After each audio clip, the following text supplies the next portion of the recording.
Eguzobego otu komiti ga-ahụ maka mkpofu ahịhịa kpọrọ Government Waste Management Committee na Anambra Central.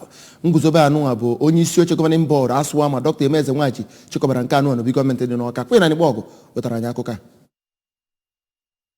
Aswama ndị isi okpuru ọchịchị nke dị na Anambra Central, ndị ọlụ ahụike gburugburu, ndị uwe ojii so na ndị bịara iguzo kọmiti ahụ. N'okwu ya, onye isi oche Governing Board ahụ Dr. Eze Nwaji gụpụtara okenọlụ dịrị ndị kọmiti ahụ eguzoro ọhụụ ma gwakwa ha ka ha kpọọ ihe gbasara ikpo ahịhịa ọlụ. Ọ kwukwara na Aswama dị njikere ịkwado gọọmenti n'ụzọ o si akpata ego. Onye Managing Director Aswama Sir Mike Ozemena kọwara na ikpo ahịhịa na idebe gburugburu ọcha bụ okenọlụ dịrị mmadụ niile. Onye odeakwụkwọ ukwu n'otu bọọdụ ahụ Oriakụ Ifeoma Ezeakụ rịọrọ ndị isi n'okpuru ọchịchị ahụ niile ka ha hụ na ọlụ ha na-arụ metụtara ndị bi n'ime obodo. N'okwu ya kwa, ọkammụta Ike Ụzọchukwu kwuru na otu ụzọ esi ama obodo dị ọcha bụ ọ bụrụ na ha enweghị ụmụ oke na gburugburu ha ma gbarụkwa ihu maka ala anyị bụ Naịjirịa n'ihi